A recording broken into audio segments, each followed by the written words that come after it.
안녕하세요. 김태훈의 현명한 투자자 방송 시작하겠습니다. 본 영상에서 다루는 내용은 투자 권유가 아니며 각 개인의 투자 판단에 대한 책임을 지지 않습니다. 별도 SNS 채널 가입을 유도하거나 투자 권유 및 유료 리딩 서비스를 홍보하는 불법 사칭 계정에 유의하시기 바랍니다. 자, 지금 삼성전자가 종가 기준으로 49,900원에 끝나면서 관련된 뉴스가 쏟아져 나왔습니다. 그러면서 개인 투자가들이 저가 매수에 대거 아침 개장과 함께 이제 쏟아져 들어왔는데요. 근데 이렇게 삼성전자 주가가 하락한 것에 대해서 지난번부터 말씀을 드렸지만 간략하게 좀 정리를 좀 해드리겠습니다. 기본적으로 삼성전자는 메모리 반도체를 제조하는 회사입니다. 이 메모리 반도체가 이 반도체 시장 전체에서 차지하는 비중이 굉장히 크기 때문에 이 메모리 반도체 시장에서 1위 업체가 전체 반도체에서 1위를 하기도 했습니다. 하지만 이번에 TSMC가 이런 비메모리 쪽에서 이제 나름대로 실적을 내면서 이 TSMC가 반도체 시장 전체 1위를 차지하는 그런 기염을 통하고 있죠. 상대적으로 삼성전자는 이 메모리 반도체 쪽에 기존의 D램과 낸드 이런 쪽에 집중을 많이 하면서 이 최신 반도체 흐름을 좀 놓친 측면이 있습니다. 특히나 인공지능 AI 반도체에서는 완전히 시장을 놓쳐버린 것이죠. 이렇게 이제 그러니까 메모리 반도체 1위, 그러니까 각 시장에서 1위를 하는 업체가 시장의 흐름을 놓치는 경우는 대단히 특이한 경우입니다.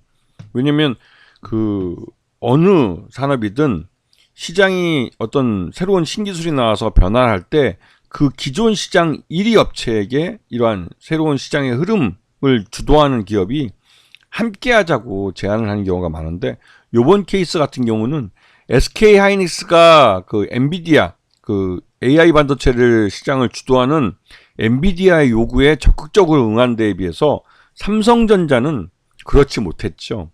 왜냐면 이 반도체 전체 시장에 좀 경기 불황의 여파를 받고 있고, 또 D램이나 낸드 이런 쪽에 시장 1위로서 전체 메모리 반도체 시장에 1위를 하고 있기 때문에 굳이 신규 시장이 지금 나온다 해도 이 인공지능 AI 반도체가 만드는 시장이 그렇게 빨리 성장할 줄 몰랐죠. 왜냐면 벌써 25년 내년만 해도 HBM이라는 이 AI 반도체의 핵심적인 이 메모리 반도체 쪽인데요. 이 HBM 반도체가 전체 메모리 반도체 시장의 20%를 차지합니다. 그러니까 수량으로는 20%고 수익성으로는 그 이상이 되겠죠. 왜냐면 일반 D램이나 낸드는 가격이 작년 하반기부터 좀 반등이 하다가 말았습니다. 그러니까 회복세를 못 나타내고 있는 거죠. 왜냐면 예전에 말씀드린 중국이 이 반도체를 만들기 시작했습니다. 중국이 반도체 굴기 해가지고 이 반도체 분야에 엄청나게 돈을 투자했는데, 그러다 보니 이 중국이 대규모 자금을 투입을 해서 이 따라잡기 가장 쉬운 게 역시나 반도체, 메모리 반도체 쪽이죠. 그런 메모리 반도체 분야에서 삼성전자는 중국 업체들과 중국 업체 전부와 삼성전자 혼자서 겨룬다고 해도 과언이 아니었죠. 거기에 비해서 SK 하이닉스는 일찌감치 이 D램 반도체나 낸드 쪽은 포기해버리고 그냥 엔비디아 향 HBM에다가 올인을 해버린 겁니다. 그래서 SK 하이닉스는 D램이나 낸드 쪽에서 매출이 확 줄었죠. 그 대신 수익성이 좋은 HBM3를 그러니까 엔비디아 향으로 독점 납품하고 있습니다. 지금 엔비디아가 원하는 HBM3 8단짜리도 그렇고 12단짜리도 그렇고 이거를 제대로 양산해서 안정적인 수율로 공급할 수 있는 데는 SK 하이닉스밖에 없습니다. 삼성전자는 수율이 안 나오고 있고 마이크론도 수율을 못 잡아서 납품을 못 하고 있어요. 그러다 보니 SK 하이닉스의 독점이 이어지고 있고, 또 엔비디아가 새로운 인공지능 AI 반도체를 내놓는데 그게 블랙웰이라는 게 아주 시장에서 히트를 쳤습니다. 내년 1년치가 벌써 주문이 들어와 있기 때문에 거기에 블랙웰에 들어가는 HBM3를 거의 SK 하이닉스가 혼자 독점해서 생산하고 있는 겁니다. 근데 이것도 수량이 부족하니까 결국은 엔비디아가 삼성전자에게 수율이 안 나오는데도 생산해서 납품하고 싶으면 오케이 받겠다 했더니 삼성전자가 울며겨져먹기로 손해보면서 생산을 시작하겠다는 것이죠. 이거는 삼성전자가 HBM3를 생산한다 할지라도 수율이 안 나오기 때문에 생산할수록 손해입니다. 어떻게든 최대한 빨리 수율을 올려야 되는데 지금 삼성전자의 생산 기술이나 그걸로는 이게 어렵다는 말들이 나오죠. 그 말은 삼성전자가 엔디비아라는 고객사를 잡아놓기 위해서 손해보면서 울며 겨자 먹기로 생산을 할 수밖에 없다는 겁니다. 이 말들은 다른 디램이나 낸드에서 벌어진 수익을 고스란히 HBM3 생산하는데 쏟아 부어야 한다는 소리가 되죠. 그러면 삼성전자 전체적으로는 수익이 별로 안 납니다. 왜냐면 이 메모리 반도체 쪽이 가장 큰 수익원인데 이쪽에서 수익이 안 나면 다른 가전이나 이런 쪽에서 벌어지는 것도 솔직히 좀 불안해지는 게 사실이죠. 그래서 삼성전자의 지금 주가 하락은 기본적으로 중국 업체가 낸드나 디램 쪽에서 나름대로 생산량을 늘리면서 이쪽 시장에 대한 시장 잠식이 발생하고 있고, 또 하이엔드 제품인 HBM3 시장에서는 SK 하이닉스한테 완전히 경쟁에서 밀려버렸습니다. 그러다 보니 삼성전자는 지금 3세대가 아니라 4세대 4세대 HBM에 대해서 올인을 해서 먼저 선행 개발을 하고 있죠. 그리고 여기에 대한 양산, 중요한 건 양산이에요. 개발하는 건 뭐 돈만 쏟아 부으면 작품 하나 만들 수 있습니다. 근데 중요한 건 양산을 해야만 돈을 번다는 것이죠. 그런 면에서 삼성전자가 굉장히 어려움에 처해 있고 그런 부분이 주가에 선 반영된 겁니다. 그리고 그렇게 주가가 흘러내리게 된 배경은 바로 외국인 투자들의 순매도죠. 지금 3분기 경영실적을 발표했는데 경영실적 중에 지금 매출이 79조로 늘어났지만 매출 총이익이나 영업이익은 작년보다는 좀 특히 이제 영업이익이 줄어들었어요. 이게 별로 안 좋은 거죠. 매출 기준은 거의 74조에서 지난 2분기 때 74조에서 79조로 또 전년 동기 대비해서도 67조에서 79조로 크게 늘어났는데 영업이익은 끼케야 9조 원밖에 안 되니까 이거는 전분기 10조 원보다도 못한 겁니다. 영업이익이 피크치고 내려온다는 소리이기 때문에 이게 이렇게 된 이유는 아마도 HBM을 양산하게 되면 그 손실이 더 더해질 겁니다, 여기에. 그래서 결국은 단기 순이익은 10조 천억이지만 영업이익이 꺾인 이상 솔직히 쉽지 않은 상황이 발생한 거죠. 그리고 이 부분별로 봤을 때 제일 중요한 게 이제 DS 부분인데 이 DS 부분에서 실적이 많이 늘었다고 하지만 이게 이제 알짜비가 없는 거거든요. 수익성이 떨어지는 거거든요. 그러다 보니 전체적으로 이 부분에 대한 우려가 커지고 있는 거죠. DS 부분이 이렇게 줄어들게 되면 말 그대로 전체적으로 수익이 나빠질 수밖에 없습니다. 그리고 삼성전자 실적 추이를 보셔도 이게 이제 딱 매출 외형은 크지만 매출 외형만 크고 있고 수익성은 깎이고 있는 것이죠. 이게 가장 나쁜 겁니다. 이제 지난번에 HBM3 12단짜리를 삼성전자가 승인받았다고 해서 이거 다 가짜 사진이라는 게 나중에 밝혀졌죠. 아직까지도 삼성전자는 8단짜리도 승인을 못 받았습니다. 하지만 이 블랙웰이 엔비디아가 블랙웰이라는 신규 AI 반도체 칩을 만들었는데 이게 말 그대로 이제 이 생산량 자체가 부족한 상황이기 때문에 SK 하이닉스도 HBM3를 8단짜리 하다 요번에 12단짜리 승인받아서 생산량을 늘렸습니다. 그런데도 부족한 상황이에요. 그래서 삼성전자에게 이거를 조건부로 양산을 승인을 해준 것이죠. 근데 그거는 말 그대로 삼성이 손을 뒤집어 쓰면서 고객을 잡겠다고 하는 겁니다. 여기다가 파운드리 쪽에다가 삼성전자가 지난 10여 년 동안 돈을 굉장히 많이 투자했는데 결국 인텔도 포기하고 나가고 삼성전자도 이 내부에 이제 사업 구조 조정을 한다고 해서 결국은 TSMC가 이 시장을 여전히 가져가는 구조가 돼버린 것이죠. 그리고 삼성전자가 계속 이런 파운드리 사업을 하겠다고는 했지만 요번에 사업 구조 조정을 한 10여 년 만에 할 수밖에 없는 그런 상황이 발생했죠. 왜? 이 파운드리 시장 전체 매출의 점유율을 15% 이상 가져가겠다. 10년을 투자하면 그 정도 나올 거다 했지만 결국 성적표는 13%입니다. 13%가 맥시멈입니다. 그게 지금 삼성이라는 회사가 삼성전자가 갖고 있는 내재 경영 역량으로 자신들이 이 파운드리라는 새로운 이 시장을 신규로 개척해서 키울 수 있는 맥시멈까지가 그거라는 거예요. 그러면 이거는 한계가 있는 것이고 여기서 이걸 뛰어넘어서 TSMC의 시장을 잠식해서 먹을 자신이 없으면 포기하는 게 낫습니다. 그러면 경쟁이 안 된다는 거죠.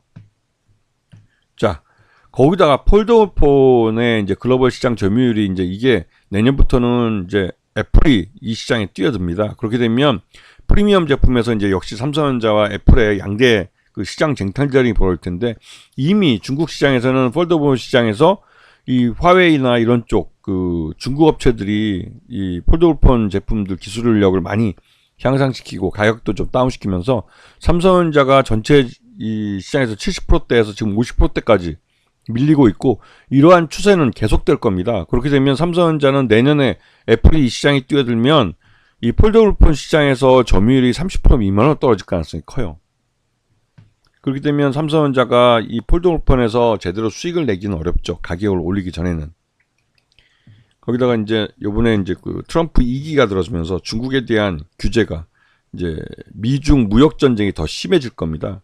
이렇게 되면 중국 내 반도체 공장들, 이 삼성전자와 SK 하이닉스가 갖고 있는 중국제 반도체 공장이 지금도 이제 제대로 가동이 안 되는데, 예전에는 이 미국이 중국을 견제하기 전에는 우리 삼성전자와 SK 하이닉스의 중국 공장에서 미국의 반도체 제조 장비, 최첨단 제조 장비를 받아서 수입을 해서 이 공장에 설치해서 나름대로 중국 기업들이, 완성품을 만드는 중국 기업들이 원하는 수준 이상의 최첨단이라고 볼 수 있는 그런 D램과 낸드를 생산해서 공급을 해줬습니다. 이거는 다른 중국에 있는 반도체 회사들보다 훨씬 더 한 세대 정도 앞서 있는 기술이기 때문에 그런 기술력을 가진 반도체를 중국 내에서 구할 수 있는 데는 삼성전자하고 SK 하이닉스밖에 없었죠.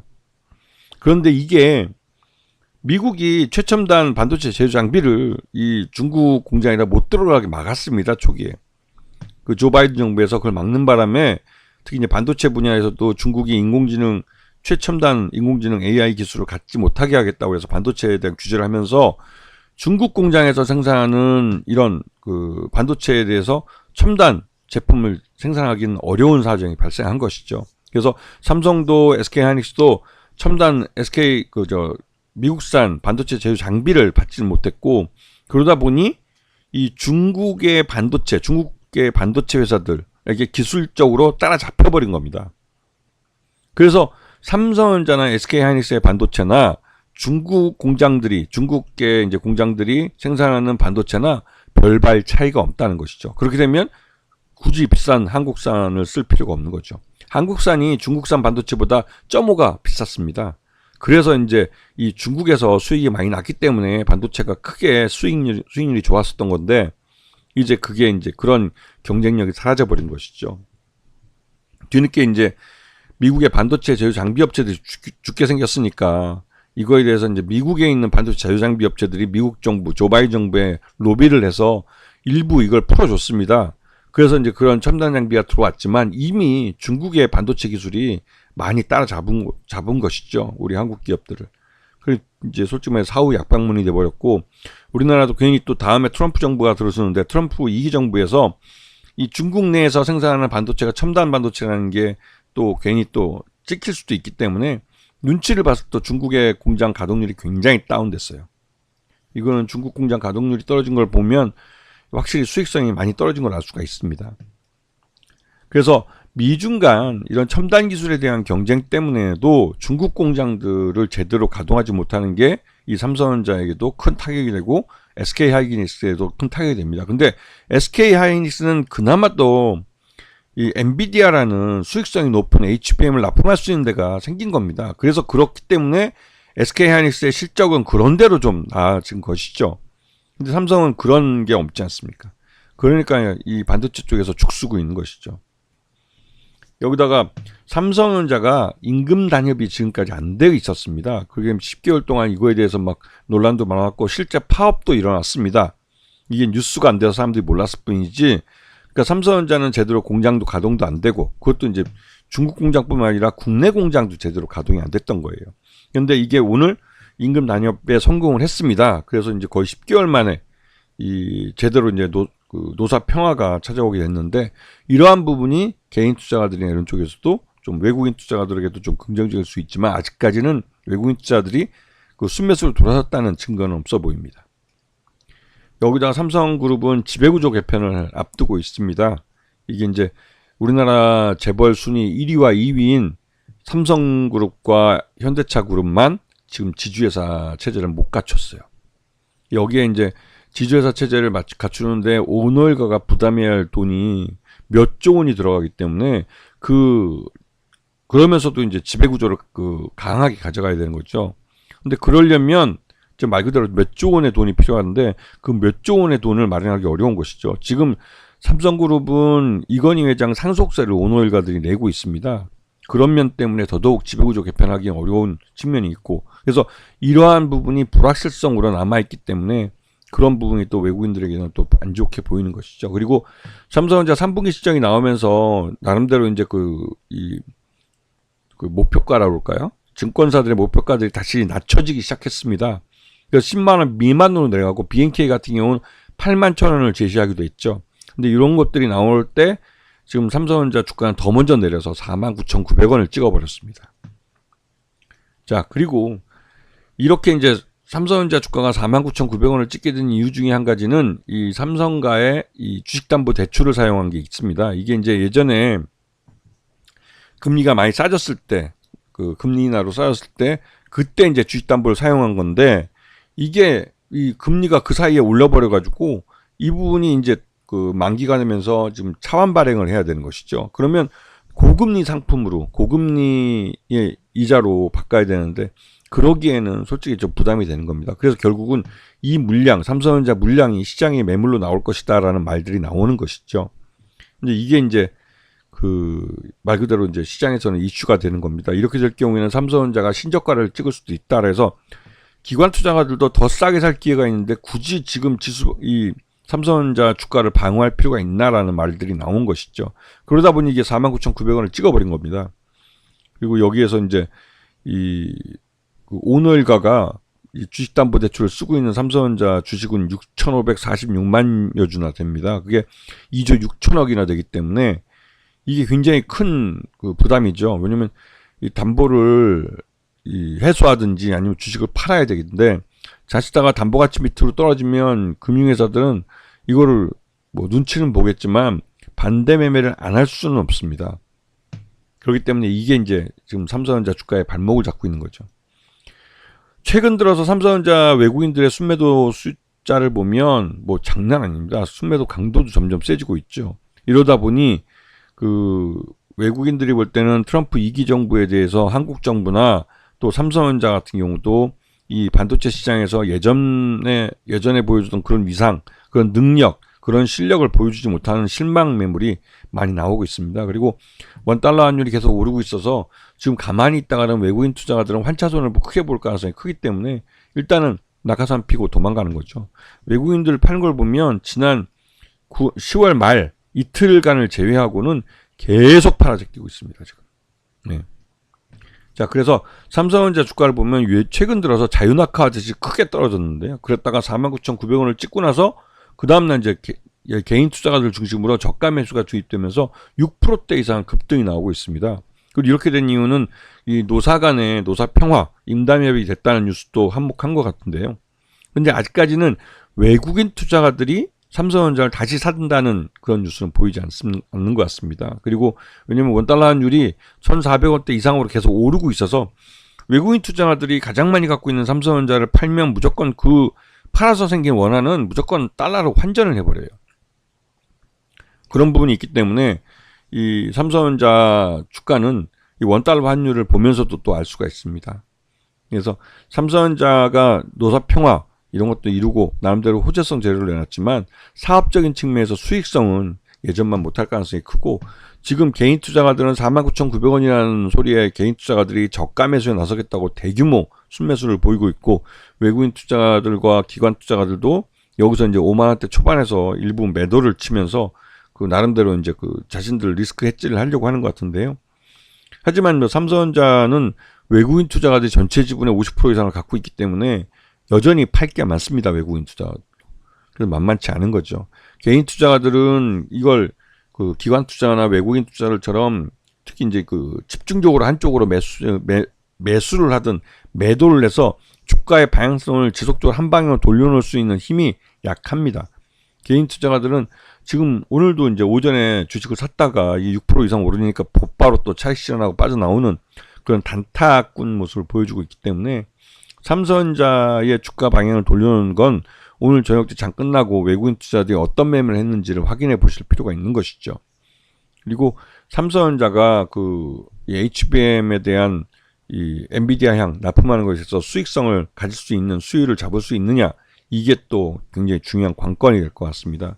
그리고 뭐 삼성전자 쪽에서는 내년에 HBM4에 대해서 먼저 양산을 하겠다라고 말은 하고 있지만, 지난번에도 HBM3나 HBM3E에 대해서 먼저 뭐 양산을 하겠다고 했지만 양산 승인을 엔비디아에게 마지막까지도 제대로 받지 못하는 모습을 보였기 때문에 HBM4에 대해서도 솔직히 믿업지가 않은 거죠.